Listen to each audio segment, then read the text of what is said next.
हाथरस हादसे में साजिश की आशंका, हाईकोर्ट के रिटायर्ड जज की अध्यक्षता में न्यायिक जांच का सीएम योगी ने किया ऐलान। हाथरस हादसे पर अजय राय ने जताया दुख, कहा आयोजनकर्ता के खिलाफ सख्त कार्रवाई होनी चाहिए। बिहार के डिप्टी सीएम ने तोड़ा प्रण, रामलला को समर्पित की अपनी पगड़ी। लखनऊ में छात्रा पर दिन दहाड़े एसिड अटैक, बचाने में भाई भी झुलसा, मचा हड़कंप।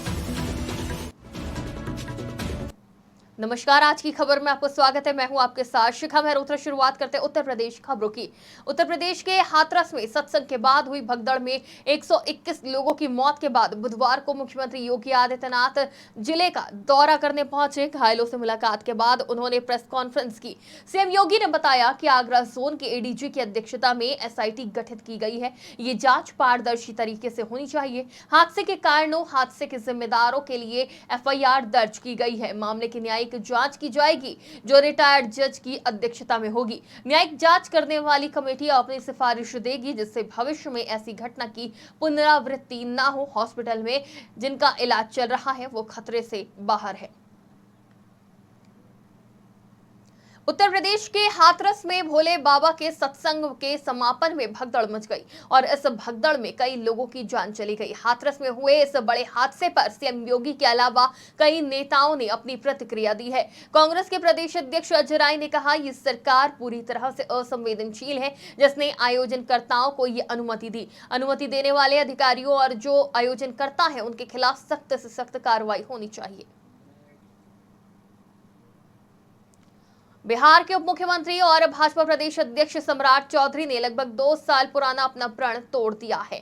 उन्होंने अयोध्या में बाल मुडवा कर सरयू स्नान किया और रामलला का दर्शन पूजन कर उनके सम्मुख अपनी पगड़ी समर्पित की। उनके साथ बिहार सरकार के कई मंत्री, विधायक और प्रदेश भाजपा के कई पदाधिकारी भी पहुंचे। बिहार भाजपा के प्रदेश अध्यक्ष सम्राट चौधरी ने सितंबर 2022 में मुरेठा बांधते हुए घोषणा की थी कि वो महागठबंधन के सरकार को गिराकर मुख्यमंत्री नीतीश कुमार को पद से हटा देंगे। बाद में परिस्थितियां बदली और इस साल जनवरी में नीतीश कुमार के नेतृत्व में जेडीयू और भाजपा गठबंधन की सरकार बन गई। इसमें सम्राट चौधरी उप मुख्यमंत्री बनाए गए हैं। राम के चरणों में ऊपर लगाओगे तो छोड़ो ये सही करो, सही जो समर्थन करने आया और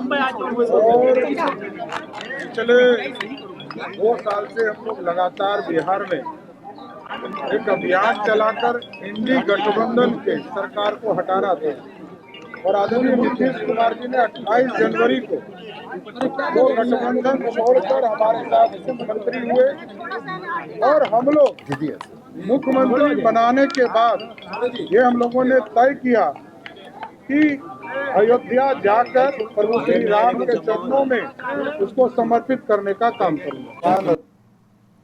हाथरस में भोले बाबा के सत्संग के समय में हुई भगदड़ में बरेली मंडल के 13 लोगों की जान चली गई, जिसमें बदायूं के 6, शाहजहांपुर में 4 और पीलीभीत में 3 लोगों की मौत हुई। आपको बता दें कि हाथरस में भोले बाबा के सत्संग में बदायूं के बिलसी कस्बे से एक बस गई थी जिसमें अधिकांश महिलाएं थी। वहीं इस हादसे के बाद मृतकों के परिजनों ने भोले बाबा पर आरोप लगाए हैं। झांसी में स्वास्थ्य व्यवस्था का पोल खोलता हुआ एक वीडियो वायरल हुआ है। इस वीडियो में देखा जा सकता है कि 108 नंबर की एम्बुलेंस को 3 लोग धक्का देकर उसे हिलाने का प्रयास कर रहे हैं। कड़ी मुशक्कत और काफी प्रयास के बाद एम्बुलेंस को अपनी जगह से हिलाने में ये 3 लोग कामयाब हो जाते हैं। सोशल मीडिया पर यह वीडियो अब तेजी से वायरल हो रहा है। लखनऊ में एक दिल दहला देने वाला मामला सामने आया जहां एक छात्रा पर एसिड से हमला किया गया।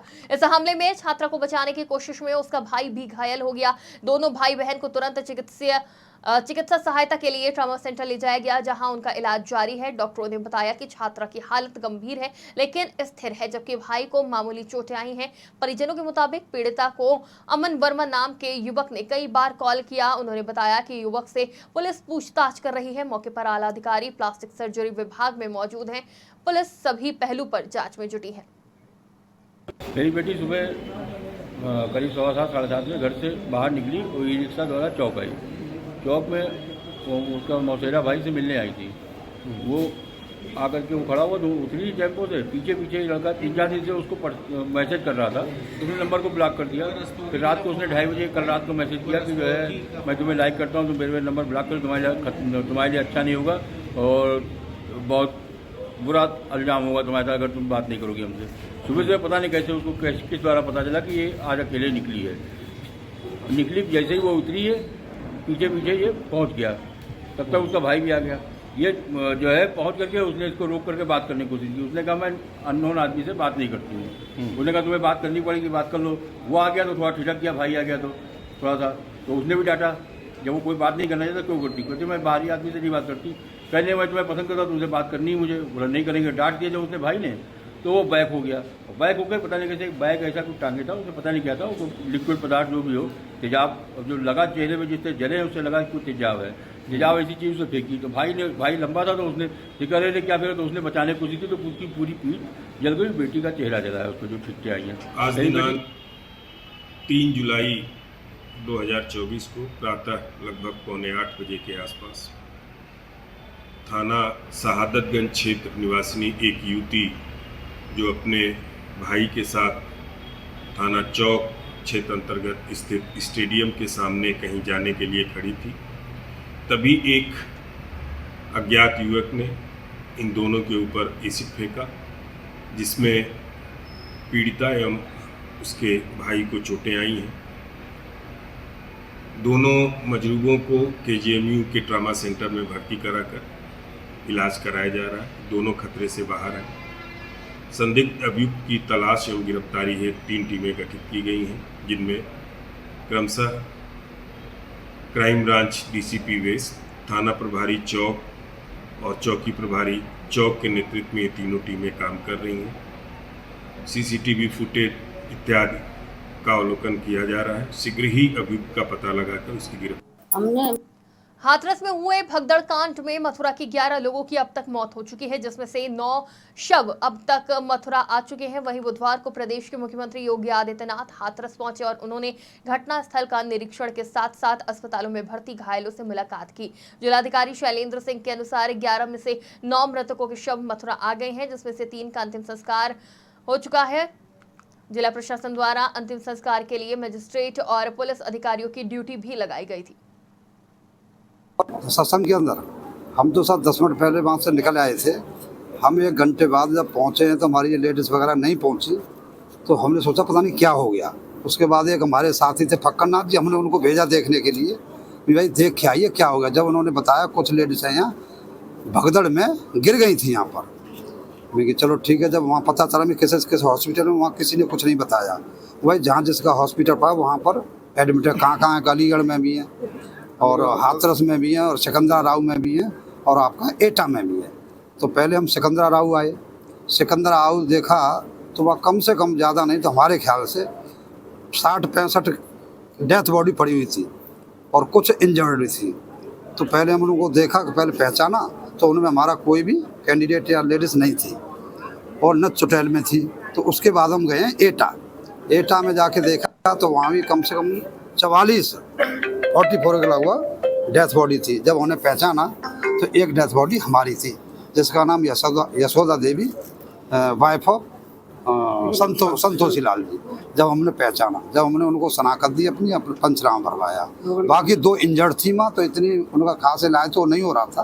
फिर सामने वाले हॉस्पिटल से वो दवाई दे के उनको घर सत्संग के अंदर पल्लीपाल लेकर गए हम तीनों। तो बिन की हमें मुझे ना मालूम पड़ी, हमारे एक हाथ आ गई वो बिन की हमें जो ना मालूम पड़ी कि क्या हुआ बिन के संग।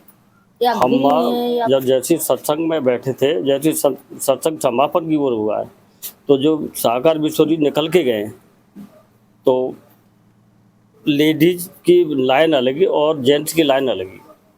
जैसे वो निकल के गए लेडीज एक संग भागी है कब उनके चरण लेवे का मतलब धूल लेने के लिए, तो एक संग इतना दबाव है जो भी पीछे से धक्का आता रहा वो गिरते रहे और करीब मैं जानता हूँ 300-400 के एक साथ गिरे।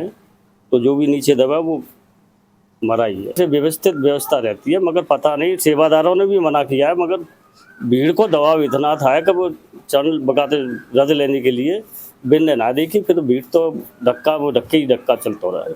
अब पूरे मामले तो कोई दोषी ना है, वो तो समय को चक्र है न तो सेवादारों की गलती, अब ये पब्लिक की गलती है जो वह एक संग दौड़ रही है, भाग रही है। कि इतना दबाव बना दियो, लोग जी ना देखी, को दब रहो को कायर हो, पीछे ते दबाव चलते ही रहा। हम जब जैसे उत्तर प्रदेश की खबरों में फिलहाल इतना ही। देश और दुनिया की तमाम खबरों के लिए देखते रहिए आज की खबर।